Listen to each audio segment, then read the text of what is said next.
મજામાં દેશો સ્વાગત છે તમારું આજના અમારા એક નવા બ્લોગમાં। તો આગળ સુધી બના રહીજો। આપણે આવી ગયા છીએ હનુમાન દાદાના મંદિરે। આને કહેવાય છે ઘુમડિયા હનુમાન દાદાનું મંદિર। જો પાછળ દેખાય રેલવેનો પાટો છે અને આ દેખાય એ ગેટ છે એનો। જો મહેન્દ્રની મૂર્તિ છે। આપણે અંદર જઈ રહ્યા છીએ। સંપલ અહીંયા બહાર કાઢીને ગેટને પાછો વાંચી દઈ। સામે રોડ છે, અહીં છે હવન કુંડ। અહીંયા તમારે નાળિયેરની એની પ્રસાદી વધારવાની અહીંયા જગ્યાએ છે। નાળિયેરની સાડત્રી અહીં ઉતારે આવું કંઈક બનાવેલું છે। જય હનુમાન દાદા।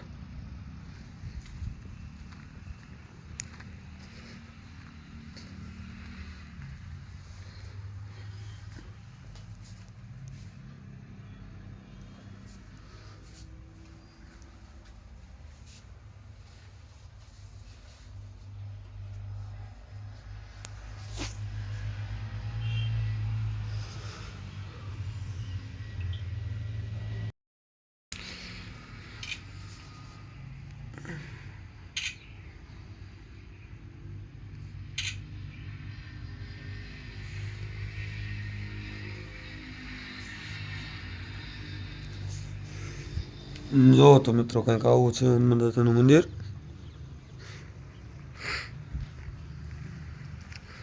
અહીં બેસવાની સુવિધા છે, બધે ફૂલડા છે, બધું છે।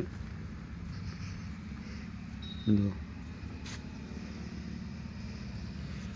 આ જગ્યાએ એવું કહેવામાં આવે છે કે તમને ગમે તેવા ગુમડા થયા હોય, અહીં એક શ્રીફળની માનતા રાખો તો એ તમને તે ગુમડા મટી જાય છે।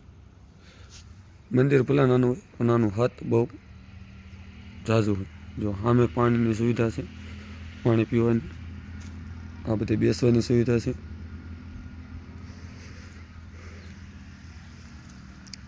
અને આ છે ભોળિયા દેવ એટલે મહાદેવ।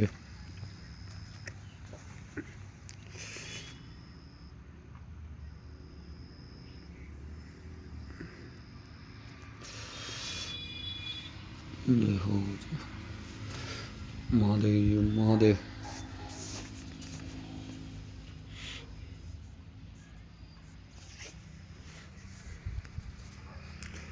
આવો કંઈક નજારો છે આ જગ્યાએ। જો તમને કોઈ પણ શરીરની તકલીફ હોય, ચામડીનો રોગ હોય, તો આ જગ્યાએ શ્રીફળની માનતા રાખવાથી તે દુઃખ મટી જાય છે। આ છે તે જગ્યા।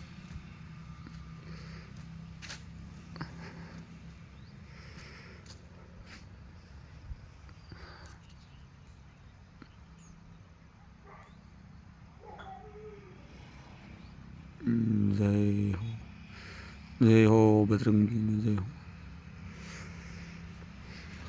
અવશ્ય મુલાકાત લેજો આ મંદિરની। ટ્રસ્ટનું બોર્ડ છે।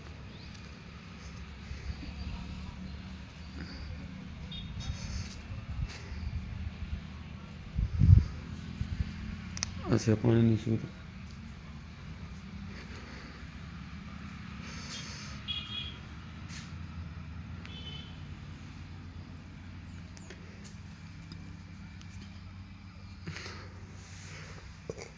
આ છે આરતીનું નગર। આરતીના ટાઈમે આ ચાપ ચાલુ કરે એટલે નગર ચાલુ થઈ જાય। આ છે વાંસળી જેવું બેસવા માટે। આ જગ્યાએ કબૂતરાને ચાઈન નાખવામાં આવે છે। અહીં કાંઈ પણ ફંક્શન હોય એટલે આ જગ્યાએ ગોઠવવામાં આવે।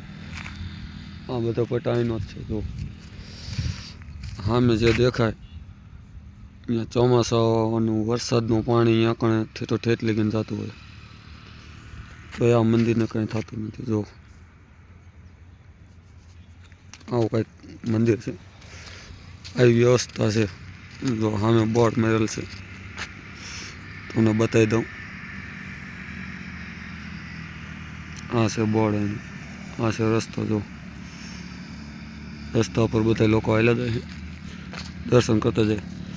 શનિવારના દિવસે અતિશય પડતી ભીડ હોય છે, કારણ કે શનિવાર એટલે હનુમાન દાદાનો વાર. તો ત્યારે શનિવારના દિવસે બહુ ઝાઝો પબ્લિક હોય છે. અવશ્ય તમે એકવાર દર્શન કરજો એમ. અને હા, અમારો વિડીયો ગમ્યો હોય તો લાઈક, શેર, સબસ્ક્રાઈબ કરવાનું ન ભૂલતા. અને મળતા રહીશું આવા નવા એક નવા બ્લોગમાં. Bye bye.